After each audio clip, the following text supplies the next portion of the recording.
Welcome to the Daily Coffee Pro, friends. Today's episode of the podcast is brought to you by Elixir Specialty Coffee. Looks like whiskey, feels like tea, made from coffee, and unlike anything you've ever tasted before, Elixir is now available at elixirspecialtycoffee.com. Use the code IMAPITFORWARD to get 10% off your first order today. If you're interested in becoming an Elixir dealer, contact us at hello@elixirfy.me. That's hello@elixirfy.me, or hit us up through our contact page on our website. Today on the Daily Coffee Pro by Map It Forward, we're talking about the fundamentals of coffee. We're not talking about the specifics of the fundamentals of coffee, but we're talking about why it's important to understand the fundamentals of coffee. This was brought on by recently doing a few training sessions with either clients or in conversation with baristas that I mentor, and realizing that there is a real gap between people making coffee and them understanding what they're doing in the process of either making coffee or roasting coffee. There are a lot of people who know the mechanism behind what they're doing, but haven't put in much time to understanding why they're doing what they're doing. And no matter what it is that you do in coffee, whether it's buying green, roasting coffee, brewing coffee, competing in coffee, everything that you do in coffee, you really need to go through the process of understanding the fundamentals behind what you're doing. Not only what the fundamentals are, how they came to be. It will give you a greater insight into where the gaps lie in our knowledge base as an industry.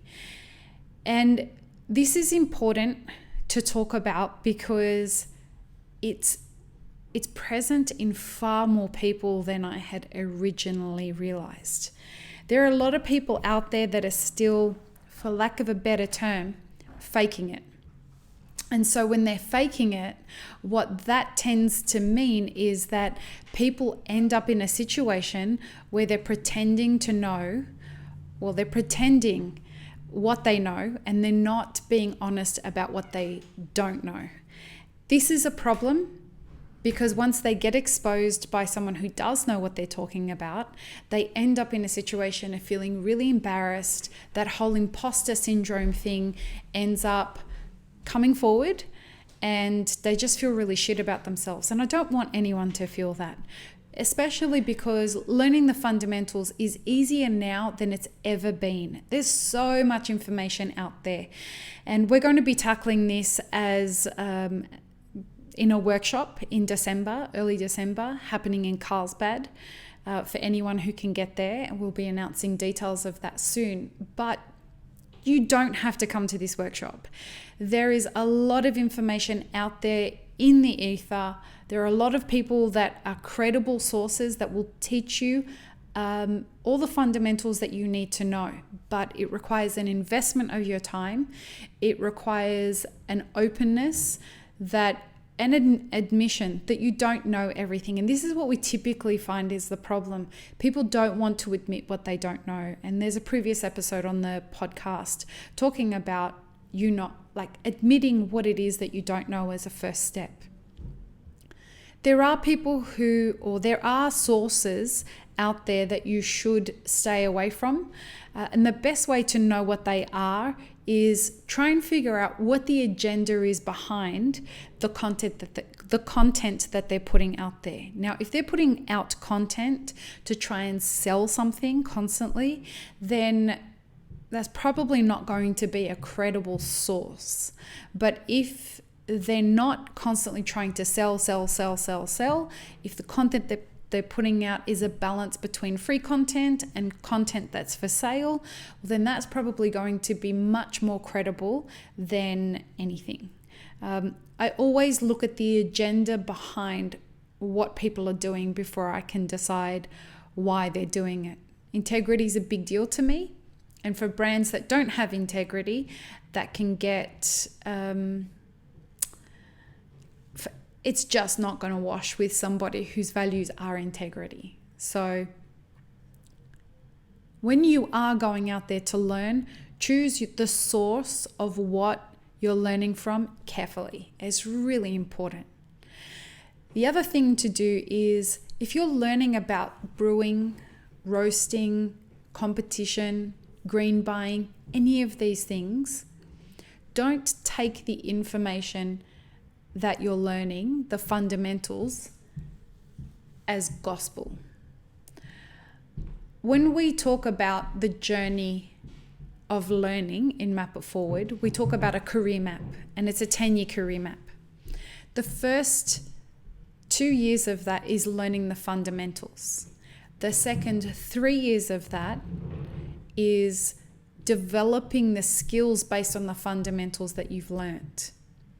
So when you learn the fundamentals, go out there and choose a couple of sources of information to give you a broader understanding of the different options that are out there for you to learn different ways of brewing coffee. And don't stay emotionally attached to any of them. When you're learning about the fundamentals, you should be learning about them with the idea that I'm always trying to do better. So this is what I've learnt today, and I will grow that the more information that I consume. So with regards to the idea of green buying, if you have gone about learning how to forecast green coffee from one person and learn how to forecast buying practices from one person, then perhaps consider that the way to forecast may be different based on all the different models of forecasting that you're exposed to. So the more models you're exposed to, the more you're going to learn about different options that are open to you, and you'll borrow a little bit from here and a little bit from there, and you'll start to develop your own technique about doing that. Forecasting is a fundamental part of the job of a green buyer, but it's not in any way, shape or form something that's easy to do at all. The same thing with brewing coffee. You may be a massive fan of one or another of the people who deem themselves experts in brewing coffee. Don't follow just one person's way of brewing coffee just because they've told you that's the right way to brew it, because I guarantee you that in X amount of time, whether it be a few months or a year or whatever, they themselves are going to improve on that method if they're any good. And so don't stay emotionally attached to any person's one way of brewing coffee or roasting coffee or anything like that. Be in a position to be wanting to constantly learn, and you will continue to grow as a professional. And no matter how long you have been in the industry, if it's been some time since you studied the fundamentals of coffee brewing, coffee roasting, green buying, leadership, anything like that, go back, do a refresher. Try and figure out what people have learnt since you took your very first barista course. You can't go wrong in that situation. A couple of things that are really important to prepare yourself in order to do this. Step into the idea that you are bettering yourself by opening your mind up to new learning. You may see it as a position of weakness, but it's really not. It's a position of strength. When you're constantly, even if you're a manager, and I hear a lot of managers say this, I don't need to learn how to brew coffee. I already know how to brew coffee. Okay, when was the last time you learnt how to brew coffee? When was the last time you listened to somebody who was talking about some new learnings that they had figured out? And this is why it's really great to work with puppy baristas. Puppy baristas, they're people who are in the first 2 years of their career. Puppy baristas are so excited about what they're learning, and they typically have learnt the most recent things about brewing. Talk to them, explore what they're learning. Get them to show you how they're doing what they're doing. Open yourself up to that idea. Find out where they've been learning it from. But more importantly than anything, set the example that you should be constantly learning by you yourself as a leader, opening your mind up to the idea of being in a position of constant learning and showing the people that you're with that that is a position of strength rather than a position of weakness. Yes, it is vulnerable, but there's a definite strength in this kind of vulnerability. Something else to end on is make learning a part of the job. That's not just for you, but that's for everyone around you. It's your responsibility to constantly school yourself on the fundamentals so that you can grow those skills and advance. It's your job, and when you set that example for yourself, the people around you embrace that as well. I hope that that's helped. Let me know what your thoughts are. Let me know if you agree or disagree. Peace, love, and peanut butter, friends. Have an amazing rest of your day.